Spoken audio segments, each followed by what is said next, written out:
করে মদিনার মরুর দুলাল কামলেওয়ালা নবী আখিরি নবীর রওজা জিয়ারতের জন্য মদিনায় চলে আসলেন।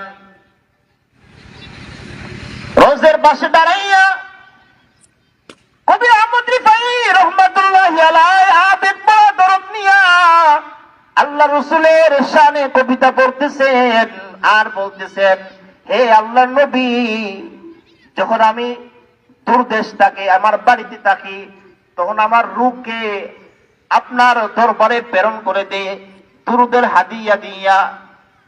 হে আল্লাহর নবী, আমার রূহ আপনার রোজার কদম মুবারক, রোজার মাটি স্পর্শ করে চুম্বন খাইয়া আবার চলে যায়। ওগো আল্লাহর নবী, আজকে আমি আপনার রোজার একেবারে নিকটবর্তী হয়ে গেছি। আজকে আমার রূহ প্রেরণ করি নাই, আমি ধরোদার ভালোবাসা মোহব্বত লইয়া আপনার রোজার পাশে আমি চলে আসি।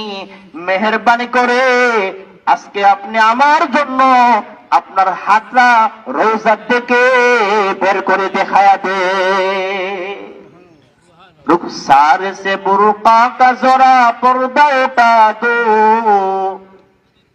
रुखसार से बुरुका का जरा पर्दा उठा दो, लिल्ला मुझे हुस्न खुदा दाद दिखा दो। मैं दूर हूँ मजबूर हूँ ऐ सैयद आलम, मैं दूर हूँ मजबूर हूँ ऐ सैयद आलम, दीदार देखा नहीं आवाज सुना दू।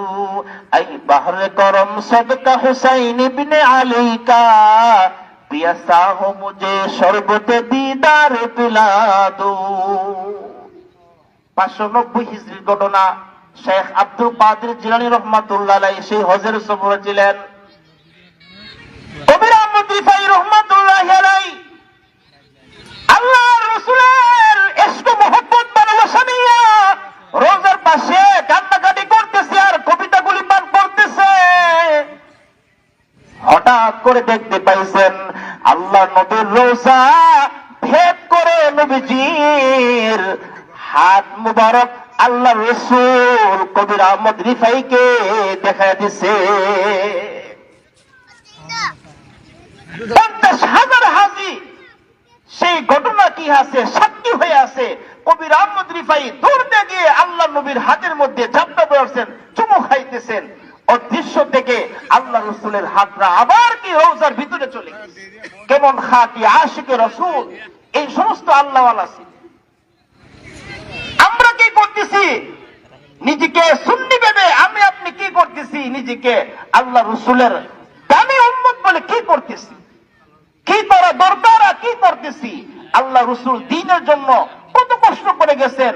আল্লাহ রাসূল দ্বীনের জন্য তায়েফে মার খাইছেন, উহুদের প্রান্তরে মার খাইছেন। আল্লাহ রাসূল দ্বীনের জন্য মক্কার অলিতে গলিতে লাঞ্ছিত হয়েছেন, বঞ্চিত হয়েছেন, বেইজ্জতি হয়েছেন। আর আমি আপনি সেই দামি নবীর উম্মত হইয়া দামি নবীর উম্মত দাবি করে কি করতেছি? কি করা দরকার? আল্লাহ রাসূলের ইন্তেকালের পরে একজন নও মুসলিম তওরাতের আলেম বহুদূর সফর করে মদিনায় চলে আসলো। নবীজির রওজার পাশে দাঁড়াইয়া ওজোরে কান্নাকাটি করতেছে। আশিক হইয়া দিলের ভিতরে আল্লাহ রাসূলের মহব্বত দিলের ভিতরে আল্লাহ রাসূলের মহব্বত ভালোবাসা ইশক আবেগপূর্ণ হইয়া